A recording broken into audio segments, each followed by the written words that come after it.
Hello, good afternoon. Today we're going to jump a bit. We're getting towards the end of the quarter, and so in order to be able to get you some understanding and connection to a lot of the different things that are in this book, I kind of jump around a little bit. We're going to jump to chapter 18, page 318. We're going to talk a little bit about hydrocarbons, and they're really important in today's society for fuels, for plastics, for all kinds of things. Hydrocarbons are also involved in all of the molecules that make up your body, your cells, and all these kinds of things. So hydrocarbons are really, really important, and throughout this whole year, I've talked quite a bit about hydrocarbons and how they relate to things, and but we're going to go a little bit deeper into it today, and probably also tomorrow, and then we're going to jump again and do some other stuff as well. So I just kind of want to hit and miss, because we're down to the last few weeks, and we want to make sure we give you a broad kind of look at some of these other things. So today we're going to talk about hydrocarbons and how they're named, and I have talked to you a little bit about this in the past, but we're going to continue that. Now, carbon is really amazing because if we had the little molecule kits, we'd have you build some, and last quarter we had you build some of these hydrocarbons and stuff like that, and so you were able to see them.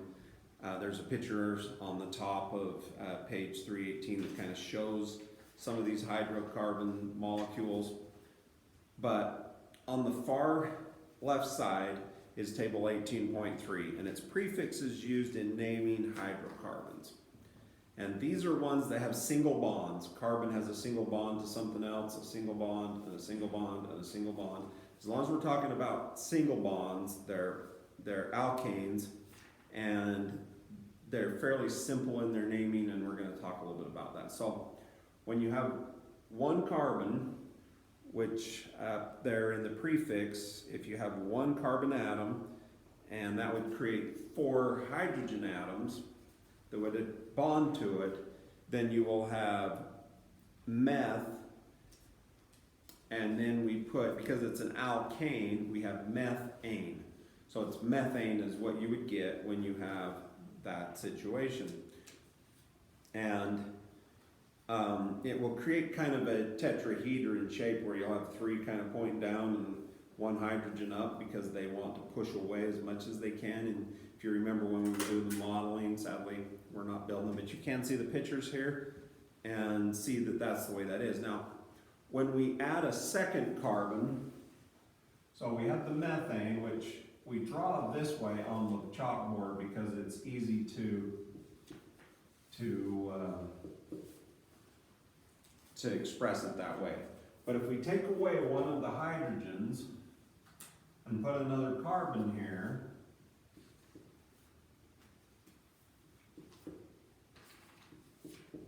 then we will get the next one. And that would be eth is the prefix, and since it's an alkane, that would be ethane.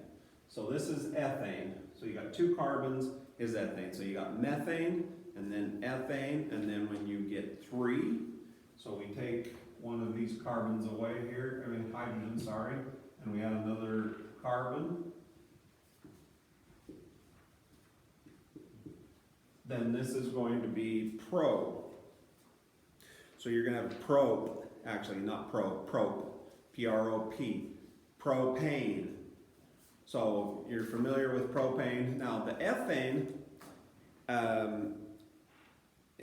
is very closely related, as we talked about earlier, to like ethanols and stuff like that, but there's an oxygen in there in the mix of it. But the methane, so I want to tell you a little bit about what some of these are used for. Methane is the main component of the natural gas that comes into your house that a lot of you have go into your water heaters. Some of you even cook with it. Some of you, your furnaces run off of it. Propane has the 3 carbons, and the number of hydrogens will be the number of carbons times 2 plus 2. So when you have 3 carbons, you times that by 2 is 6, plus 2, you're going to have 8 hydrogens. If you go back to the methane, you got 1, times it by 2, you got 2, plus 2 is 4. That's one way you can keep track of how many hydrogens without going around and counting them. But, so propane, some of the homes out here in the past used to use propane. You'd have a big pressurized tank that had rounded ends on it to help contain the pressure. Some of the forklifts down at the cabinet shop and at the welding shop and stuff like that run off of propane, and they store it in these bigger containers, and it's this one right here, and it burns very efficiently as well. If we go to 4 carbons, like on the chart there, we add a 4th carbon, and we end up with butane. Now,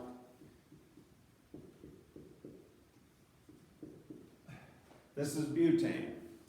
Butane is also used in a lot of things. So propane can be used for camping stoves and stuff like that. Butane is used in a lot of your Bic lighters. It's used for some types of camping stoves. It doesn't have as much vapor pressure wanting to convert to vapor as propane does, and so it can have a container that's not nearly as strong. Propane containers have to be really strong containers, where butane can pretty much be contained in a can that's very similar to like a spray can. That's strong enough to hold butane. The pressure is lower, and in fact, a lot of paint, the propellant that pushes the paint out in a lot of cans, and that probably is butane, because it works really well to push, to have, when you spray it, the butane wants to come out and it pushes the paint with it. So if we go to 5 carbons,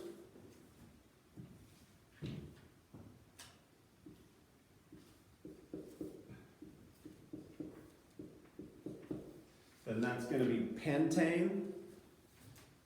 So it's P-N-T-ane, pentane. Kind of like Pentagon, you think the 5-sided. What if we did 6? Hexane. Kind of like a hexagon, only hexane. 7, hept. You're probably not as familiar with a heptagon, but it's 7-sided or 7 pieces. So if we had 7 of these carbons, that would be heptane, and it's going to be heavier still. Each one of these gets heavier and heavier, and they have less volatility, less likely to have vapor pressure, so heptane is heavier.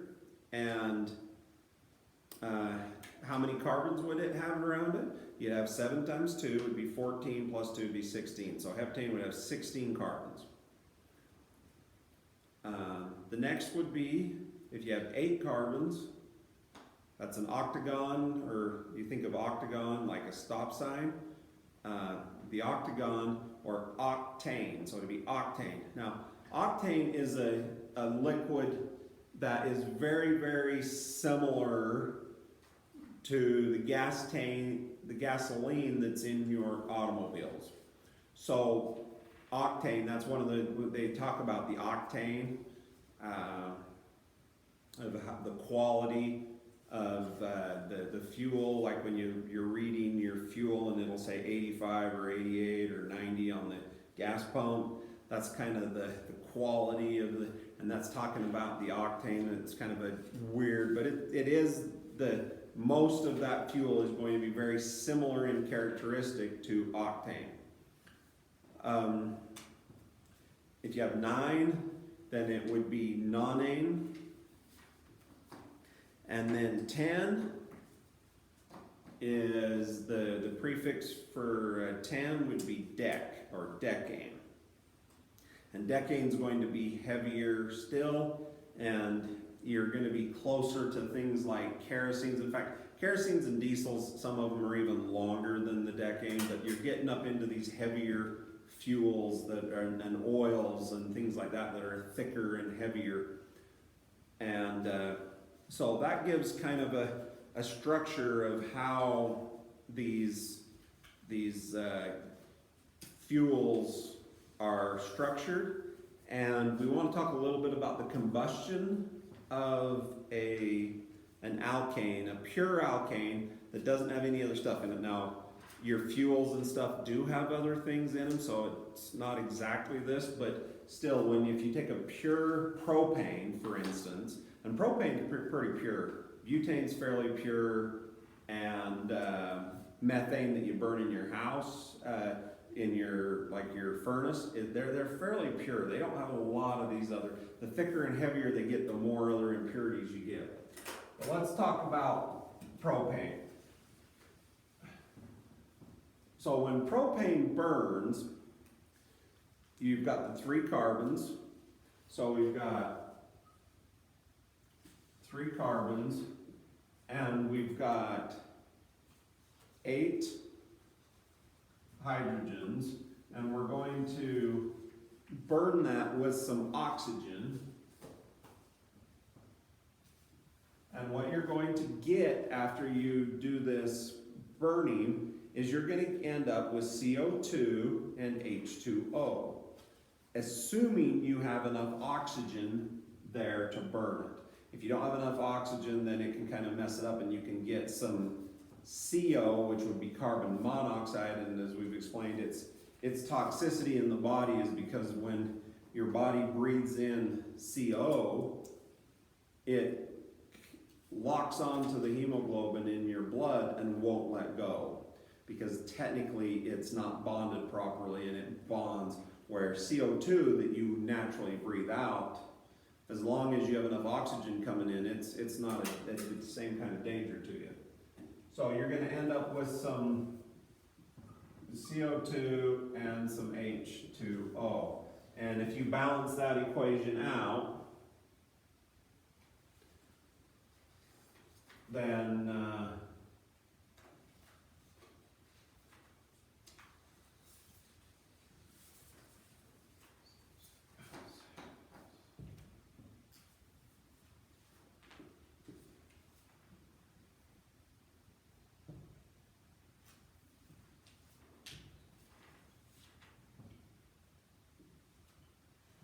that should be pretty close to being properly balanced out with this 7, a 3, and a 4.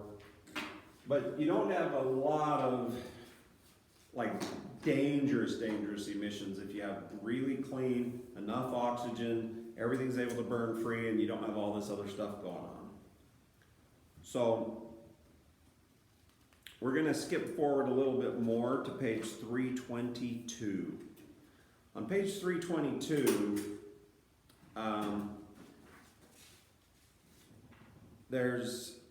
talks about graphite. Now, graphite's really interesting. It's when you have a pencil and you write with, as you're writing, one little layer comes off and leaves it on the paper, and it's in layers, and if you look on that page, you can see the graphite layers, and there's layer after layer after layer after layer, and that's graphite. Now, it's pure carbon pretty much, and the carbon bonds look kind of like this. So you have these carbons, I'm just drawing them as black dots, and they bond together like this. Single bonds, and then they bond to the next one, and they create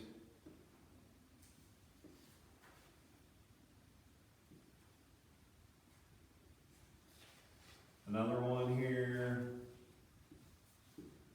another one here,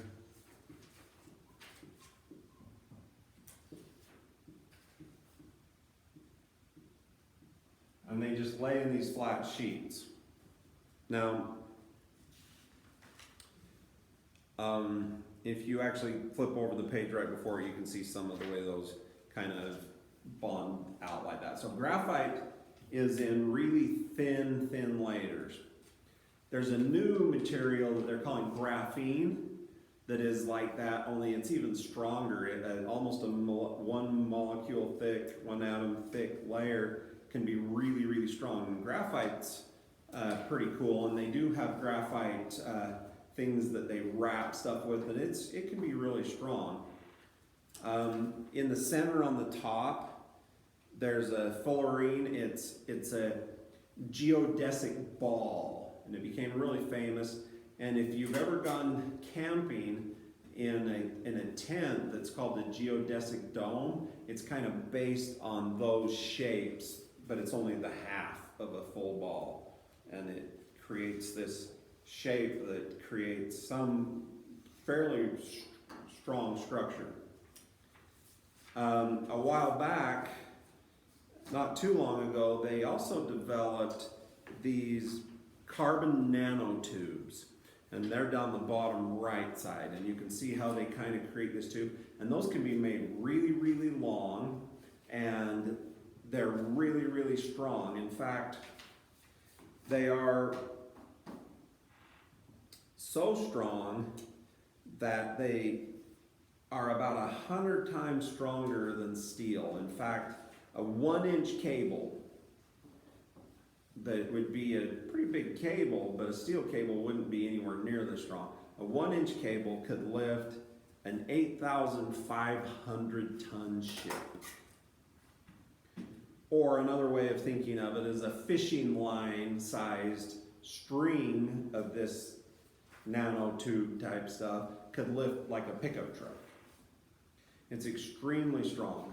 Another thing that's really cool about these new carbon technologies that are coming out is that they can conduct electricity quite well, very similar to the quality of conducting of copper.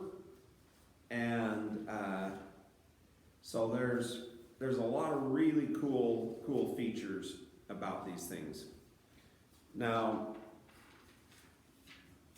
for the assignment for this time, what I want is you to draw me out on a paper each one of those hydrocarbons. I want you to name it. I want you to draw out the methane, for instance, and how it's drawn all the way down through decane. But I want you to draw every one of them out and label what their name is. I don't want you just to put the prefix. I want you to put like butane, whatever one it happens to be, and I want you to turn that in. So you'll be doing the 10 hydrocarbon alkanes and giving me a list of those. And that will end our lesson for today.